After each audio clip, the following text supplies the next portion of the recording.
안녕하세요. 오늘도 서연살롱을 찾아주셔서 감사합니다. 저는 경상도에 사는 40대 여성입니다. 저는 요새 고사성어를 많이 찾아보는데요. 왜냐하면 옛날 말 중 틀린 말이 하나도 없다는 걸 체감하기 때문이에요. 착한 것을 권장하고 악한 것을 징벌한다는 권선징악, 원인과 결과는 서로 물고 물린다는 인과응보, 콩 심은 데에서 콩이 난다는 중두득도, 모두 고사성어이지만 지금의 현실에도 수용되는 말이잖아요. 특히나 인생사 세옹지마라는 말이 있죠. 세상 일은 아무도 모른다는 뜻인데요. 저는 이 말이 제 인생을 설명하는 말 같아요. 정말 제 인생은 롤러코스터처럼 큰 기복으로 움직였고 누구도 예상하지 못하는 곳에 정박했거든요. 그리고 스포 아닌 스포를 하자면 누구도 예상하지 못하는 곳은 꽃길이었어요. 꽃길만 걷게 해준다던 남편을 대신해 제가 저에게도 남편에게도 꽃길을 만들어 주었네요. 제가 어떤 이야기를 전해드릴지 궁금하시죠? 시간 순서대로 차근차근 설명드릴게요. 저희 남편은 역마살이 있어요. 역마살은 한 곳에 머물지 못하고 이리저리 돌아다녀야 하는 애군이 끼인 사람을 말해요. 역마살이 있는 사람은 변화와 이동이 많고 불안정해서 부정적으로 해석되는 경향이 많죠. 특히나 초등학교, 중학교, 고등학교, 직장의 루트를 거쳐야 하는 사람이라면 역마살은 질병인 것도 같아요. 그래서 남편에게 언제 한번 제가 물어봤어요. 학교를 다니면서 직장을 다니면서 힘들지 않았냐고요. 그러자 남편은 한숨을 푹푹 쉬면서 늘 해소되지 못한 상태로 살았다고 해요. 크게 충족되지 못하면서 살았다고요. 그리고 나중에 성인이 되어서는 여행을 자주 나갔다네요. 남편은 여행을 20살부터 시작했어요. 처음엔 돈이 없어서 국내로, 그리고 돈을 더 모아서 해외로 1년에 몇 번이고 여행을 다녔다네요. 그러면서 남편은 사진을 보여주는데 누구보다 행복해 보이는 표정이었어요. 그렇게 여행을 사랑하는 남편은 남들도 이런 여행을 즐길 수 있었으면 좋겠다고 생각했어요. 하지만 여행은 좀 어렵잖아요. 특히나 해외여행을 생각하면 언어도 다르고 화폐 단위도 다르고 저 같은 사람은 해외여행이 참 까다롭고 무섭거든요. 남편도 그걸 알았어요. 그래서 사람들이 쉽고 편하게 여행하는 것을 모토로 하는 여행업을 시작했어요. 그때 남편의 나이가 20대 후반이었어요. 이제껏 자신이 모은 돈과 대출받아 작은 사무실을 만들었고 차근차근 사업을 늘리기 시작해 저를 만났을 땐 이미 사무실을 이전하고 관광버스도 몇 대 있었어요. 그리고 사업은 더 커져서 저는 남편을 돕기 위해 이제껏 하던 격리 일을 그만두고 남편 회사에서 일을 배웠어요. 여행에 취미가 없는 저에겐 조금 어려운 일이었지만 뭐든 해보면 늘지 않겠어요? 그리고 전 남편에게 도움이 되는 부인이고 싶었어요. 그래서 열심히 일궈내 저희는 바로 옆 소도시에도 여행사를 차려서 일을 했어요. 거기도 관광버스가 있었고 저희는 아파트에서 넓은 주택으로 이사를 갔어요. 태어난 2명의 아이가 한없이 뛰어놀아도 문제가 없었죠.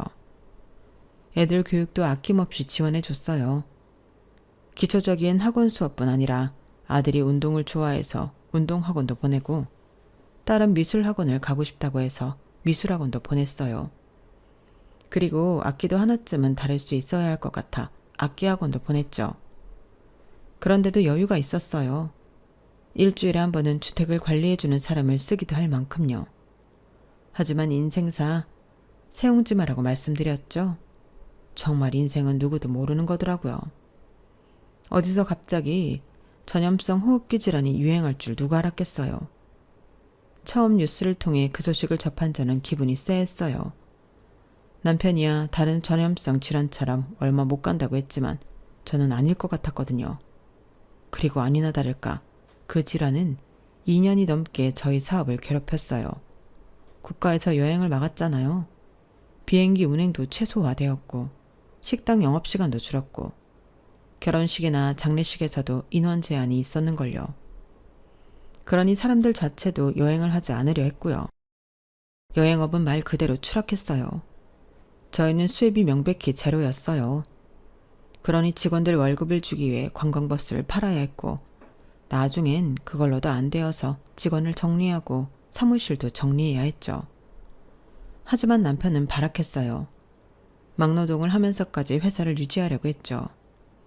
저도 고깃집 아르바이트를 하면서 남편을 돕기 위해 노력했어요. 하지만 그럼에도 불구하고 저희 회사는 폐업했어요. 문을 닫았어요. 저희는 남편의 고향으로 왔어요. 저희 수준이 구할 수 있는 집은 한 빌라에 옥탑방밖에 없더군요. 겨우 방이 2개 있고 낡은 화장실이 하나 있는, 거실과 부엌이 붙어있는 집을 구했어요. 거기서 내 식구가 온몸을 부대끼며 살았어요. 그런데 이런 일이 있었어요. 어느 날 초등학교 5학년이던 딸이 엉엉 울며 집으로 온 거예요. 저는 너무 놀라서 일을 가야 하는데 가지도 못하고 둥둥거리며 있었어요. 딸은 울음을 멈추지 못하고 제가 안아주려는데도 손을 뻗으며 저에게서 멀어졌어요. 진경이가 나 거지라고 싫대. 이 집 앞에서 기다리면 쥐며 못생긴 고양이가 지나다녀서 무섭대. 이 집 앞에서 나 기다리기 싫대. 쪽팔린대. 진경이 엄마도 나랑 친구하지 말라고 그랬대. 이제 나 어떡해. 진경이밖에 안 남았단 말이야. 이게 다 엄마 때문이야. 저는 그 이야기를 듣고 너무 놀라서 털썩 주저앉았어요. 그리고 제 딸에게 미안하다고 했어요. 저도 울었어요. 그러면서 부둥켜 안으려는데 딸이 저를 밀치고 방으로 들어가더라고요. 저는 살짝 넘어지면서 흐르는 눈물을 계속 닦았어요. 그리고 다음날 저는 진경이 엄마를 찾아갔어요.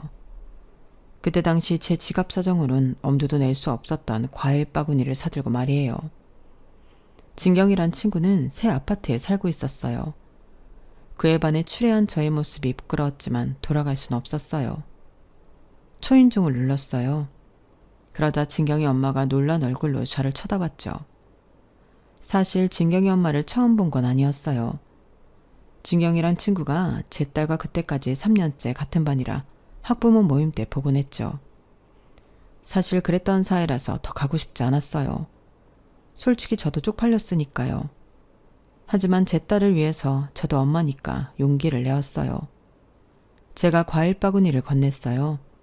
그러자 진경이 엄마가 바닥에 그걸 내려놓더니 용건이 뭐냐고 했어요.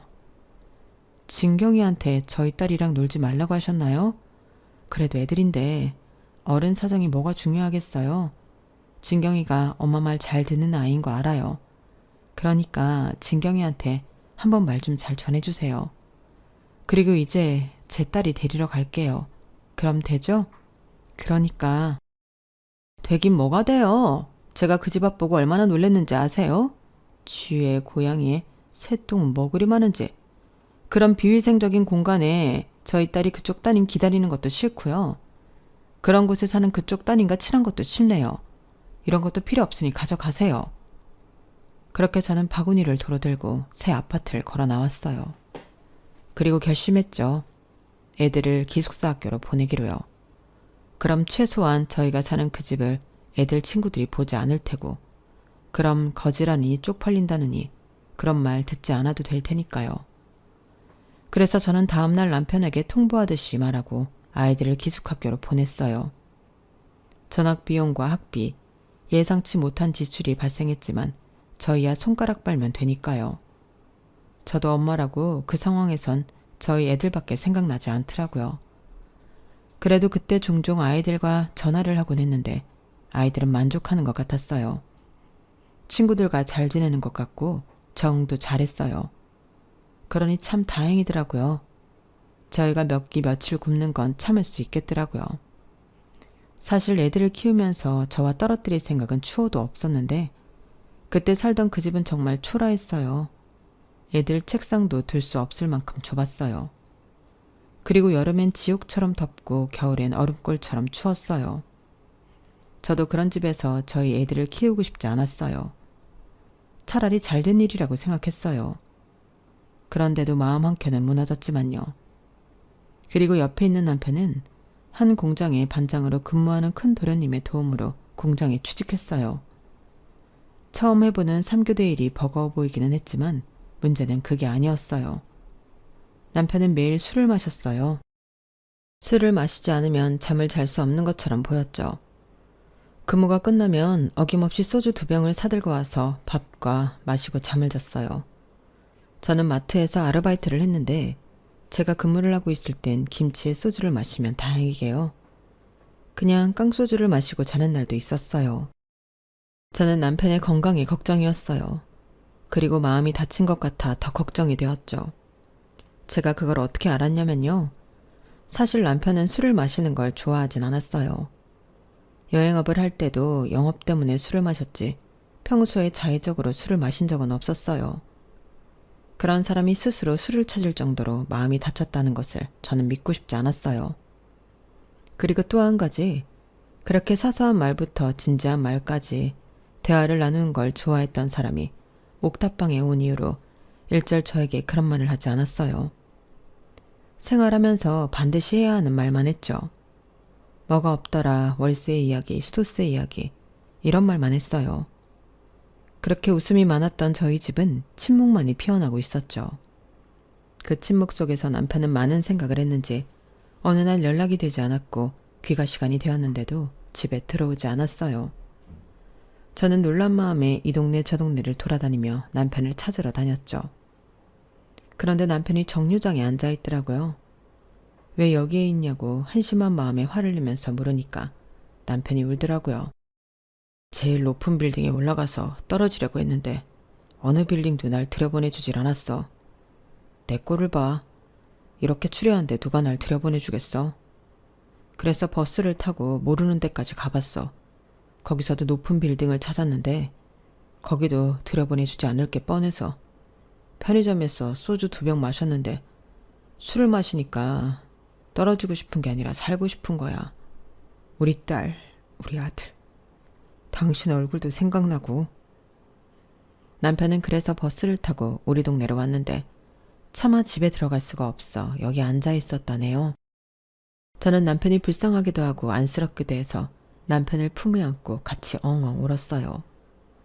그리고 돌아오니 남편은 제게 말하더군요. 사실 예전부터 들어놓은 사망보험금도 해지하지 않았다고요. 그 말을 듣는데 저는 억장이 무너질 것 같았어요. 그래서 저는 당신 없이 2 아이 키우며 살 자신 없다고, 나도 죽는 꼴 보고 싶지 않으면 그런 생각하지 말라고 소리를 질렀어요. 그러자 남편은 계속 미안하다는 말을 하면서 다시 시작해보자고 말하더군요. 다시 시작해보자고, 애들을 위해서라도 그렇게 하자고. 저는 다행이라고 생각했어요. 그리고 정말 그 뒤로 남편이 이상한 행동을 한 적은 없었어요. 물론 여전히 일이 끝나면 술 한잔을 해야 잘 수 있었지만요. 최소한 이 삶을 끝내야겠다는 생각은 하진 않아 보였어요. 그렇게 열심히 살 일만 남았다고 생각했는데 역시 세상 일은 모르는 거라고, 그리고 불행은 한 번에 찾아온다고 저희 친정엄마가 돌아가셨어요. 저희 친정엄마는 산 아래 작은 주택에 혼자 살고 계셨어요. 친정아빠는 친정엄마가 돌아가시기 3년 전에 돌아가셨거든요. 처음엔 모시고 살까도 생각했지만 남편에게 부담이 될 것 같아 물어보지도 못했어요. 그게 친정엄마가 돌아가셨다는 연락을 듣고 후회되더라고요. 차라리 모시고 살걸. 이렇게 오래 못 사실 줄 알았으면 모시고 살걸 엄청 후회했어요. 장례식장에 도착해서도 후회했고요. 서울에 사는 오빠의 얼굴을 보면서도 후회했어요. 왠지 제 책임인 것 같더군요. 그나마 제가 가까이 있으면서 친정엄마를 챙겼어야 했는데 제 일이 급급하다는 이유로 챙기지 못했으니까요. 정말 사업이 잘 되었을 때는 바빠서, 망했을 때는 망해서 친정엄마를 잘 챙기지 못했어요. 오빠는 제가 그런 생각하는 걸 아는지 괜찮다 하면서 저를 안아주었어요. 저는 오빠의 품에서 그때 울기 시작했어요. 그리고 오빠와 약속했죠. 엄마를 잘 보내드리는 일이 우리의 할 일이니 그것만 생각하자고요. 저는 마음을 단단히 먹었어요. 많은 손님들이 오셨어요. 감사하게도 남편과 사업을 하면서 알게 된 사람들도 많이 와주셨죠. 저는 인사도 하고 음식도 나르면서 슬픔보다는 감사한 마음으로 시간을 보냈어요.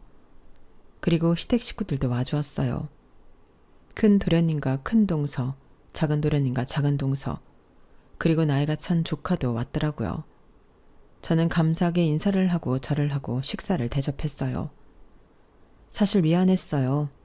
저희가 사업이 망하고 처음 만난 게 제 친정엄마 장례식이어서요.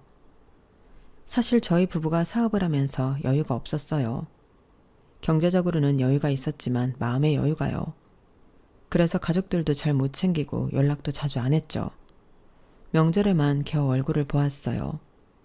저희 부부 빼고 나머지 두 형제는 잘 지냈는데 말이에요.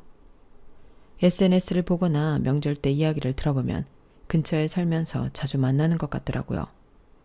저녁도 먹고 커피도 마시면서 말이에요. 동서 둘이서 나이도 같거든요.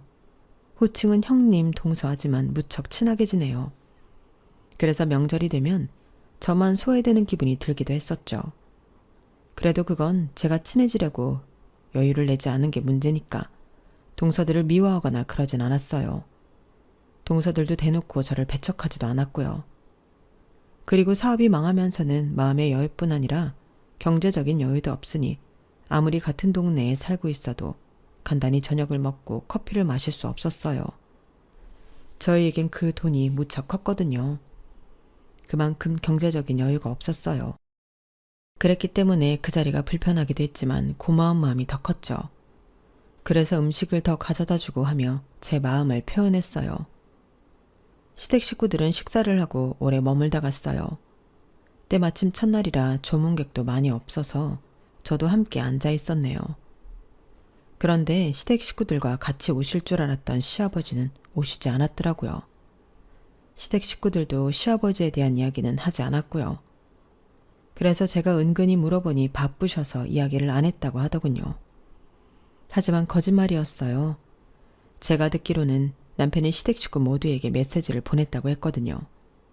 심지어 치매에 걸리신 시어머니에게도 메시지를 보냈다고요. 실수로 말이에요. 그만큼 정신없이 보냈다는 거죠. 물론 어차피 오시지 않았으니 시댁 식구들 말처럼 아예 모르고 있다고 생각하는 게 마음이 편하긴 하죠. 하지만 서운하지 않았다면 거짓말이에요. 그래도 사돈어른이 돌아가셨는데 발걸음은 몰라도 봉투나 제게 따로 연락은 해주시는 게 맞지 않나 싶었어요. 제가 그때 그런 서운한 마음을 잘 숨기지 못했나 봐요.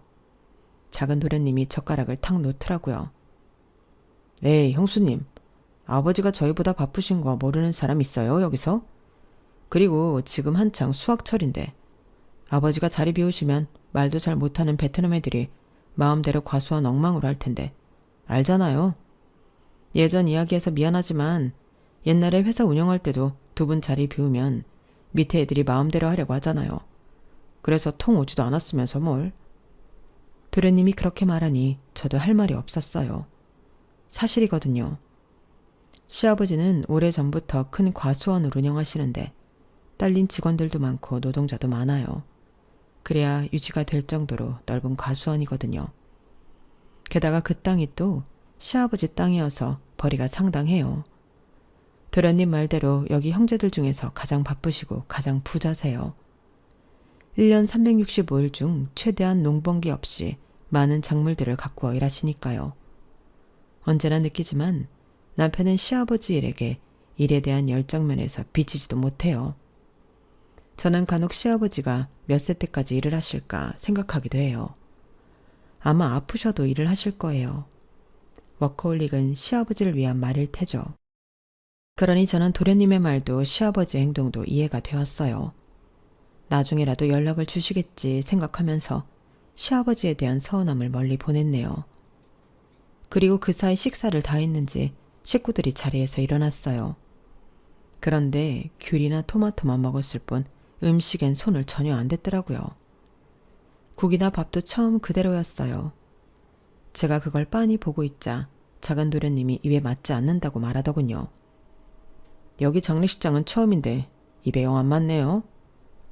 보기에 좋은 떡이 먹기에도 좋은 법인데 국색도 이상하고. 형수님, 한번 먹어보고 고른 거예요? 다들 식사하러 오시는데 이건 영 아니다. 부조금 많이 냈는데 밥값은 뺄 걸 그랬네요. 작은 도련님의 그 말에 큰 도련님도 두 동서도 동의하는 듯 고개를 끄덕였어요. 특히 큰 동서가 크게 고개를 끄덕였죠. 형님, 반찬 담을 때 그릇에 덜 묻게 담으라고 해요. 이리저리 묻어서. 보기 안 좋잖아요? 수육도 너무 냄새나고. 난 아까 구역질 할 뻔했잖아. 세 사람이 고개를 끄덕였어요. 저는 당황해서 아무 말도 못했어요. 다른 분들은 식사 잘하고 간다고 말했는데, 그리고 저희 부부도 내내 식사 잘했고요. 시댁 식구들에게만 다른 접시가 준비된 걸까요? 그럴 리가 없잖아요. 그리고 그 네 사람은 제가 무슨 말을 하기도 전에 신발을 신으러 갔어요. 저희 부부도 버선발로 뛰어가 신발을 신었죠. 주차장까지 배웅할 생각이었어요. 그런데 앞에서 네 사람이 장례식 품평을 하더라고요. 음식도 별론데 여긴 주차장도 너무 협소하더라, 그치? 골목골목에 주차해야 하는데 알다시피 내 차가 크잖아. 내가 베스트 드라이버가 아니었으면 진즉 차 긁혔다고. 그리고 네 차는 세단이니까 좀 낫겠다. 아, 그러고 보니 형 차 팔았나? 아, 전에 팔았다고 했지? 그 차가 외제차였으니까 꽤 돈이 나왔겠어. 그 돈으로 옥탑방 보증금 한 거야? 아, 보증금하고 2달치 월세 냈다고? 그 정도면 많이 받았네. 요새 옥탑방도 비싸네, 비싸. 그러니까 형도 매매로 샀었어야지. 할 수 있을 때 매매로 샀으면 지금 옥탑방에서 고생할 일도 없잖아. 아닌가? 그것도 팔았어야 했나? 난 뭐 얼마나 망했는지 모르니까. 이래서 공무원이 좋다니까. 망할 일 없어. 돈 꼬박꼬박 나와. 뭐 크게 한 방은 없지만 이제 형 나한테 별말 못하겠네. 그치? 이전에 한번 술에 취한 남편이 시청 공무원인 작은 도련님에게 이런 말을 한 적이 있어요. 남자는 배포가 커야 한다. 밀고 나가야 하면 강하게 밀고 나가야 해. 멍청하게 주는 월급 꼬박꼬박 받는 거 그것도 많이 오르지도 않고 말이야. 안정성을 추구하는 게 요새 사람들의 추구인가 보지만 그래도 남자는 한 획을 그어야 해. 너처럼 쫌생이같이 굴어서는 안 된다고. 너도 마찬가지야. 공장을 벗어나야지. 너희는 정말로 그런 마음이 없냐? 아버지 아들인데도? 도련님들은 그 말을 기억하는 것 같았어요. 저도 사실 그때 남편이 너무 오버했다고 생각하긴 했어요. 그래서 저도 그 당시 남편을 말렸고요. 그만 마시고 들어가서 자라고 했죠. 하지만 이미 들은 거 어떻게 하겠어요? 남편의 그 말이 도련님들에게 앙금으로 남은 거죠. 저는 남편을 쳐다봤어요. 남편은 담배를 입에 물고 바닥을 보고 있더라고요. 후후 연기를 내뱉는 게 힘이 없어 보였어요. 그리고 탁탁 소리가 났어요.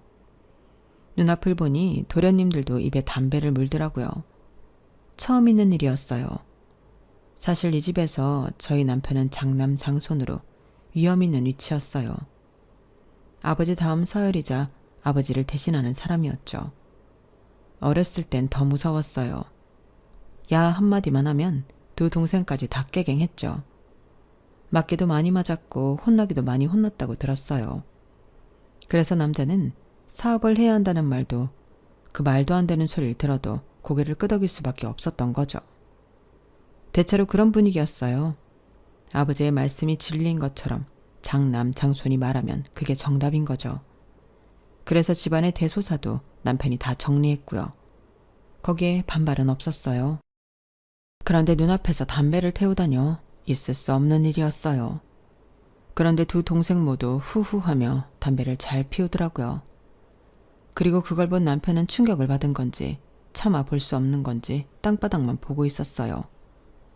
그리고 담배를 다 태울 때쯤 동서 두 명이 네가 해라 내가 한다 이러고 있는 거예요. 그러더니 큰 동서가 저에게 다가왔어요. 형님, 명절 다음 주인 거 아시죠? 그때 형님이 마트에서 일하시니까 장 좀 봐주세요. 그게 효율적이잖아요. 하지만 사실 그 당시 저는 명절에 일을 뺄 수 있을지도 잘 알 수 없었어요. 하루 일한 게 얼마나 큰데 빼고 명절에 시댁에 가는 건 저희 부부에게 사치나 다름없었어요. 그리고 이미 남편은 명절 내내 일을 한다고 회사에 말해두었고요. 제가 눈앞에서 망설이자 작은 동서도 제게 다가왔어요. 형님은 바쁘면 바쁘다고 안 오시고 한가하면 한가하다고 안 오시네요. 고작 마트에서 몇 시간 일하는 거면서 누가 일 빼고 오라고 해요? 일하세요. 끝나고 오면 되지. 왜 이렇게 사람이 융통성이 없어요? 이래서 사업은 어떻게 했나 몰라. 저희 뭐뭐 준비하는지는 아세요? 맏며느리니까 아셔야 하잖아요. 맨날 사업한다 뭐한다 해서 한 적이 없어서 모르시나? 그렇다면 커피 한 잔 사요. 그럼 우리가 자세히 알려줄 테니까요. 그래서 결국 저는 장례식이 끝나고 동서들과 카페에서 만났어요. 카페에서 동서는 아이스 아메리카노도 아니고 프라푸치노처럼 제일 비싼 음료를 시키더라고요. 거기다 빵에 쿠키에 다 먹지도 못할 것들을 시켜댔어요. 저는 떨리는 손으로 결제를 했어요. 그리고 동서 2명은 저를 앞에 두고 수다를 떨었어요. 요새 유치원이 어떻다더라. 학원은 어느 동네가 좋다더라. 여느 학부모가 할 법한 대화들이었죠. 그리고 요새 핫한 카페와 키즈 카페를 서로 알려주고 저는 누군지 모를 학부모의 험담을 하기도 했죠. 그러다 두 동서 동시에 저를 보는 거예요. 그리고 작은 동서가 순진한 얼굴로 물었어요. 그러고 보니 형님네 애들 다 기숙학교에 들어갔죠? 저기 시골 동네 맞죠? 애들 왜 거기로 보내신 거예요? 저는 커피를 마시다가 사례에 들렸어요. 제가 기침을 하자 큰 동서가 작은 동서를 살짝씩 때리며 웃었어요. 동서는 뭘 그런 걸 물어. 지금 형님 사는 데가 옥탑이잖아.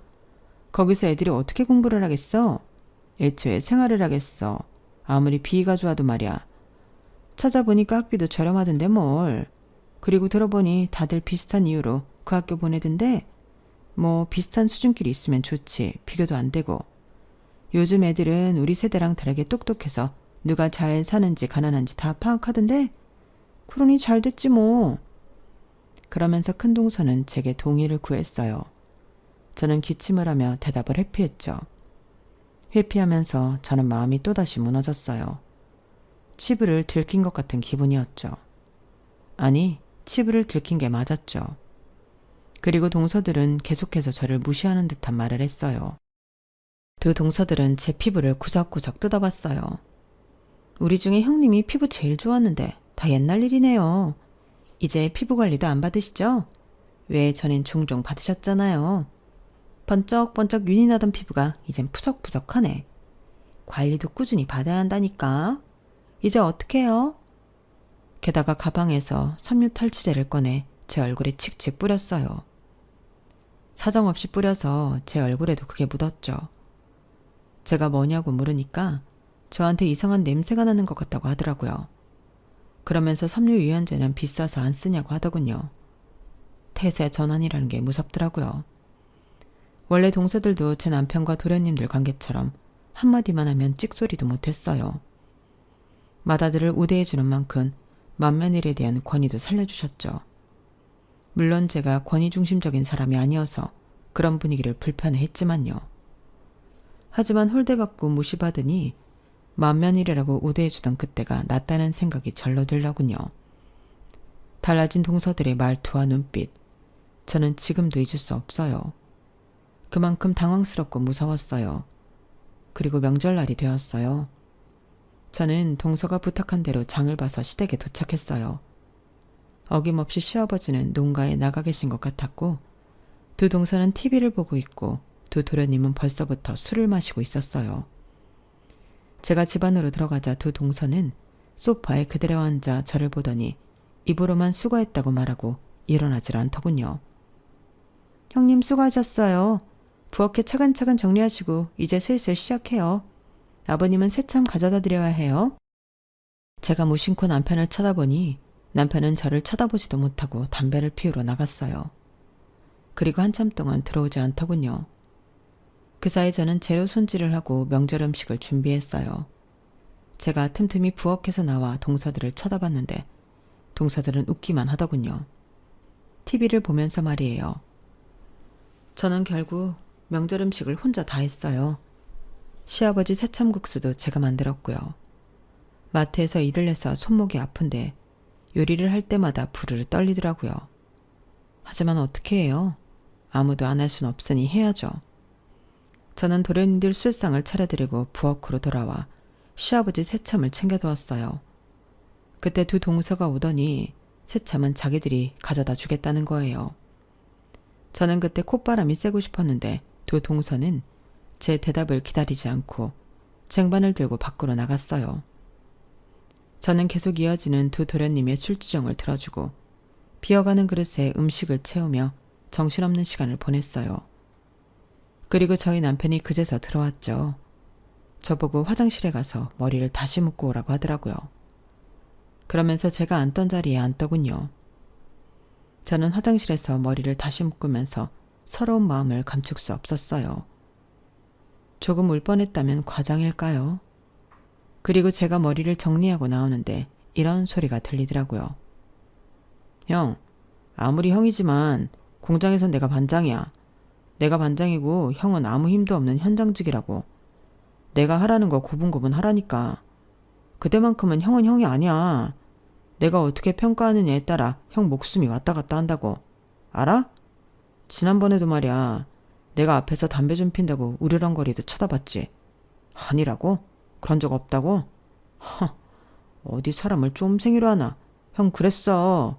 근데 알아도 이제 형은 그럴 수 없는 위치야. 어디를 보나 내가 형보다 위지. 안 그래? 그러니까 눈치를 좀 봐. 어? 저는 그 말을 듣고 화장실에서 나올 수 없었어요. 화장실 문고리를 잡고 계속되는 도련님들의 폭언을 듣고 있었죠. 도련님들은 술에 취해서 그런 것인지 아니 그것보다 앙금이 남은 듯 말을 쏟아내기 시작했어요. 남자는 사업을 해야 한다고? 남자는 배포가 커야 하고 나보고 쫌생이라고 분명 그랬지. 형, 결국 근데 어떻게 됐어? 형은 망하고 나는 여전히 다니고 있잖아. 그거 알아? 난 연금도 나온다고. 왜 얼마 되지도 않는 거 가지고 유세 떤다고 해보시지.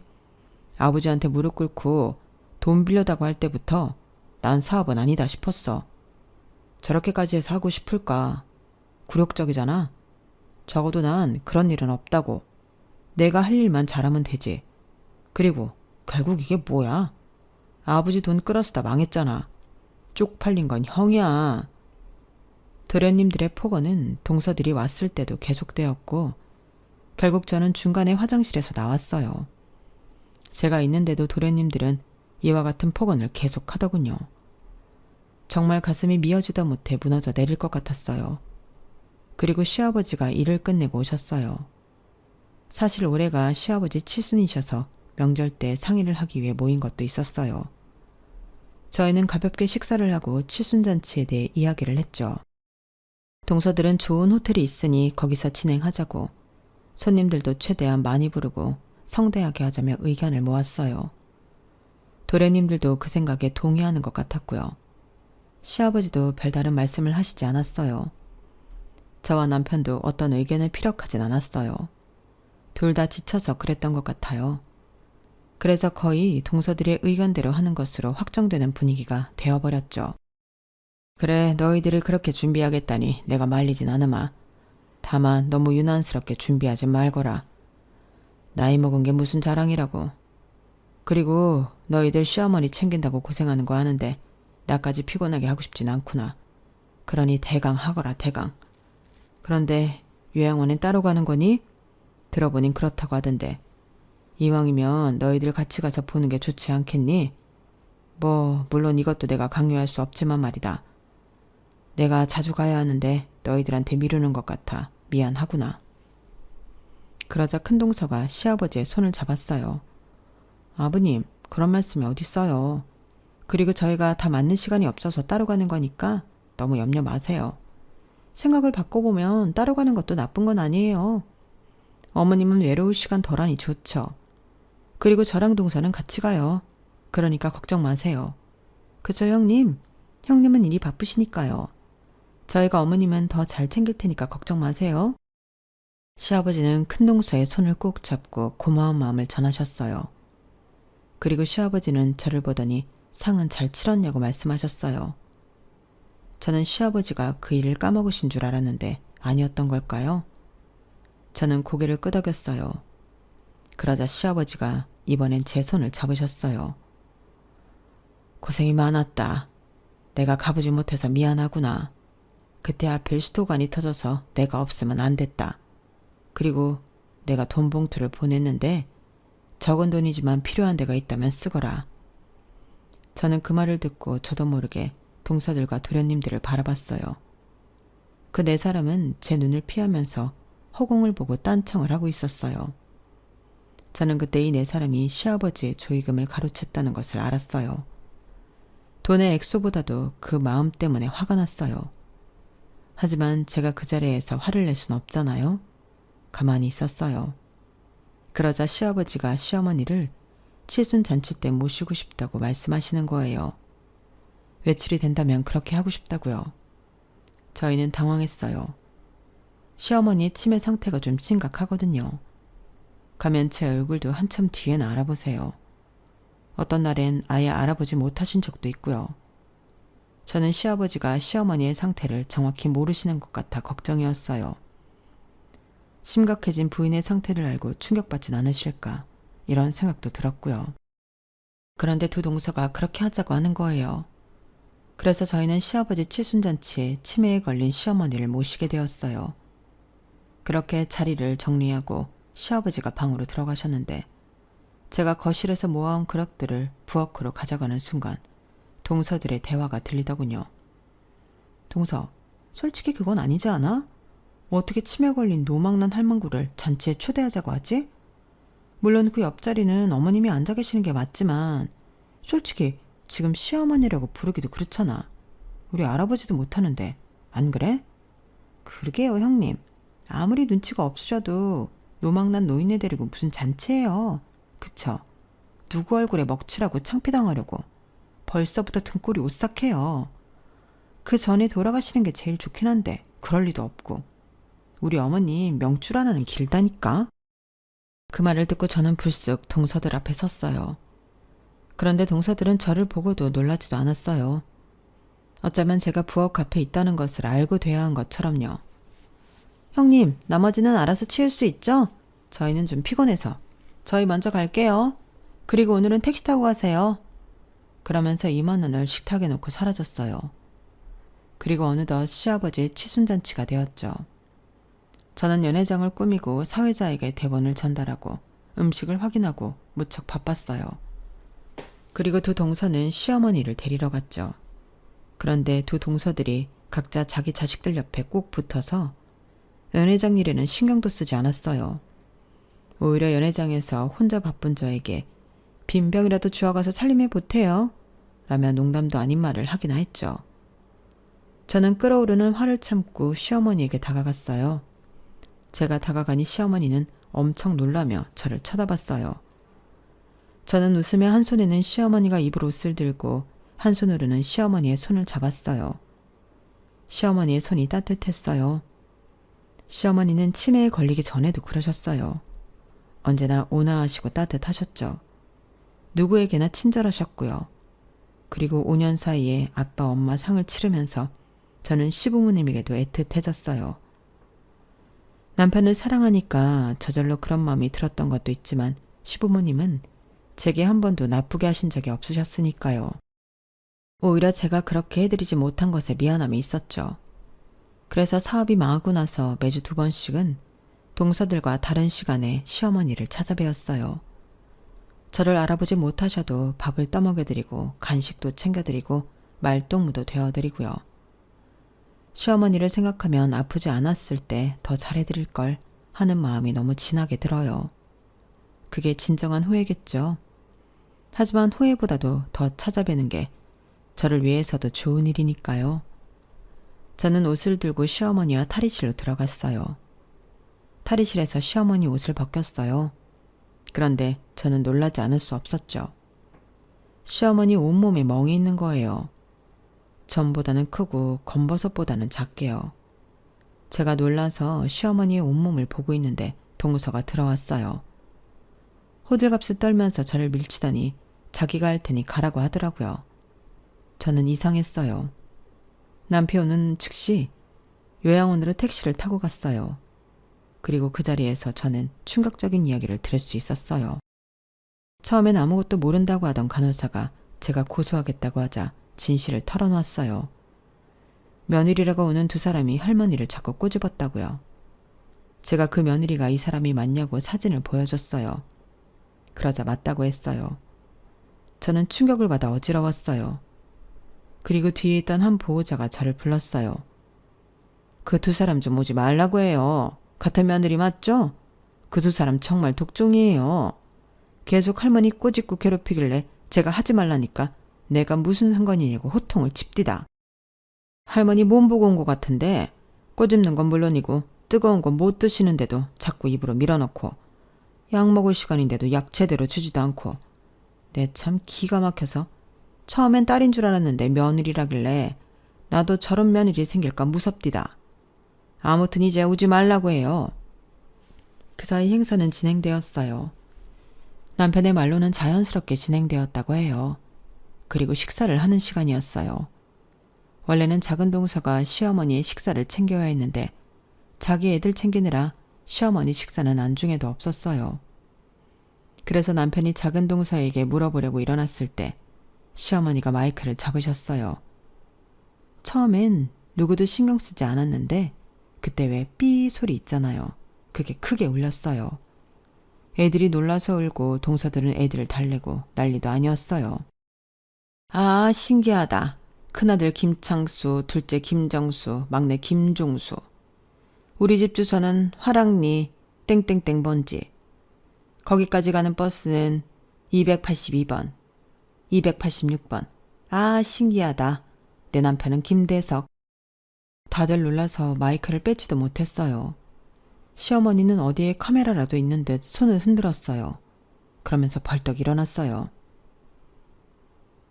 놓친네 저렇게 살고 싶을까? 아프면 다 가야 해. 찬소가 아깝다. 그치 동서? 그럼요 형님. 언제 돌아가시려나 우리 어머니. 재산 받기 참 힘들다. 안 그래? 얼마나 떨어질지 모르지만 하는 데까진 해봐야지. 그런데 시아버지도 너무하지. 어떻게 재산 이야기는 한 톨도 안 하신담? 그거 다 돌아가실 때 가지고 가는 것도 아닌데 욕심도 많으셔. 안 그래? 시어머니는 호호 웃는 채를 했어요. 그 웃는 모습이 동서랑 같다는 건 동서를 아는 누구라도 알 수 있었죠. 연회장은 정막에 가까웠어요. 그리고 제가 도착했죠. 제가 연회장 문을 열고 숨을 헐떡였어요. 제가 도착했어도 시어머니는 동서들이 당신에게 한 말들을 읊고 있었어요. 동서들의 성대모사를 하면서 말이에요. 저는 그 모습을 보고 사태 파악을 할 수 있었어요.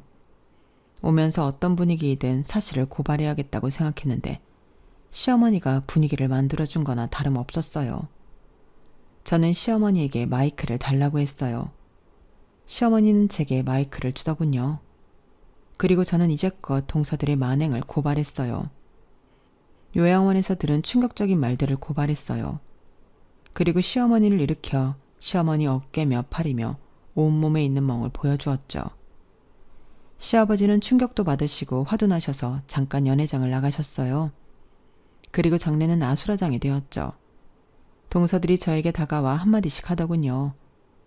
대체 이게 무슨 짓이에요? 행복하자고 하는 잔치에서 이게 뭐하는 쇼냐고요? 이렇게 해서 재산 가로채려고 그러죠? 언제부터 세운 계획이에요? 형님, 정말 무섭네요. 이렇게 하신다고 재산 다 받을 수 있을 줄 알아요? 시아버님을 뭘로 보시고 저희가 그렇게 노력하는데도 재산에 제자도 꺼낸 적 없는 분이라고요. 고작 이런 모함으로 저희가 상속 못 받을 줄 아세요? 그리고 저희가 했다는 증거 있어요? 있냐고요? 동서들은 자꾸 제게 증거가 있냐고 물었어요. 그래서 저는 제가 읽은 종이를 꺼내 보여주었죠. 다 간호사며 요양보호사며 다른 보호자가 쓴 증언들이었어요. 나를 욕하는 건 상관없지. 나는 지금처럼 동서에게 말할 수 있고 그만하라고 할 수 있으니까. 그래서 말인데 아버님이 주신 조의금은 어떻게 했니? 뭐에다 썼니? 그건 너무 선 넘은 거 아니야? 어디서 배워먹은 거야? 아무튼 치매에 걸린 어머님한테 화풀이하는 건 아니지 않아? 아버님 재산 이야기 안 한다고 어머님한테 이런 폭언에 폭행해. 너희가 그러고도 사람이니? 너희 그러다 아버님 돌아가시라고 고사도 지내겠다? 그리고 증거가 왜 없어? 어머님에게 나 있는 멍, 그건 어떻게 설명할 건데? 요양병원에서 그랬다고 할 거야? 그럼 요양병원은 가만히 있을 것 같아? 그 사람들이 바보가 아닌 이상 진실을 말할 거고 진실은 통하게 되어 있어. 제발 자식도 있는 사람끼리 양심을 속이지 말자. 그리고 시아버지가 연회장으로 들어오셨어요. 로드에 있는 저희를 지나쳐 당신의 자리까지 가시다니 한숨을 푹푹 쉬시더라고요. 그리고 시어머니 옆에 있는 마이크를 드셨어요. 안녕하세요. 오늘 친순잔치 주인공 김대석입니다. 먼저 이런 소란을 일으켜 죄송합니다. 저도 어쩌다 이렇게 되었는지 정말 죄송합니다. 그리고 저는 오늘 중대 발표를 하려 합니다. 저는 오늘 이후로 제 농가를 큰 며느리에게 넘기려 합니다. 며느라가야, 잘 들어라. 나는 네가 고생한 거 다 안다. 남편 잘못 만나 사업 망하고 허튼 일 하면서도 치매 걸린 시어머니 챙겨주랴, 혼자 사는 시아버지 챙겨주랴, 고생하는 거 다 안다. 그 고생을 알고 있어서, 그리고 나는 너의 부지런함을 알고 있어서 내 농가에서 일해보라 제안한 것이다. 그리고 너는 내 믿음에 응답하듯 정말 잘해주고 있구나. 그래서 나는 이 농가를 너에게 넘겨주려 한다. 원래는 이렇게 빨리 넘길 생각은 없었지만 그래야 할 것 같구나. 이제 나도 내 마누라를 챙겨야지. 너무 홀로 둔 것 같구나. 장내가 동서들의 울분으로 들썩였어요. 동서들이 시아버지의 발언에 울고불고 난리도 아니었어요. 동서들 옆에 있던 아이들도 함께 울고요. 그리고 도련님들은 헛웃음을 치며 저를 노려보았죠. 그리고 이들은 이내 시아버지 앞에 다가가 무릎을 꿇고 호소하기 시작했어요. 뜻을 굽혀달라고 취소해달라고 두 손을 싹싹 빌면서 애원하더라고요. 하지만 시아버지는 눈 하나 깜빡하지 않았어요. 어떻게 이런 철면피가 있단 말이냐. 너희들이 내 부인에게 한 짓을 내가 보고도 잊으란 말이냐. 나는 오는 일을 분명히 기억할 거다. 썩 돌아가거라. 그렇게 시아버지의 칠순잔치를 아수라장으로 끝냈어요. 저는 이후에 시아버지를 찾아갔어요. 사실 농가를 물려받는 일이 부담스러웠거든요. 제가 시아버지를 만나 이런 이야기를 하자 시아버지는 저를 안심시켰어요. 내가 지금 당장 물러난다는 게 아니다. 적어도 너에게 물려준다는 말을 하고 싶었을 뿐이야. 천천히 알려주마. 천천히 깨우치고 발전시키거라. 나는 너의 감각을 믿는다. 그 여행 사업도 내가 들어온 뒤로 호황을 맞이했다지. 우리 농가도 그렇게 되도록 노력해주렴. 그렇게 저는 농가 일을 본격적으로 배우기 시작했고 저희 부탁으로 남편도 농가에서 일을 하기 시작했어요. 동서들은 시아버지를 찾아와 몇 번이고 사과했지만 시아버지는 받아들이지 않으셨어요. 그리고 동서들은 시어머니도 찾아갔는데요. 요양병원에서 동서들을 알아차리고 내쫓았다고 하더군요. 그리고 그 사건 이후로 시아버지는 시어머니를 집으로 모셨어요. 그래서 저희 부부는 매일 시아버지 댁에 찾아가 시어머니를 시아버지와 함께 돌보았어요. 그리고 알고 보니 도련님들 아파트 전세 대금이 시아버지의 돈이었어요. 또 종종 돈을 빌렸던 모양이에요. 그래서 시아버지가 당장 그 돈을 갚을 것을 요구하자 집을 내놨고 차를 팔아 다른 작은 집으로 이사를 했다고 들었네요.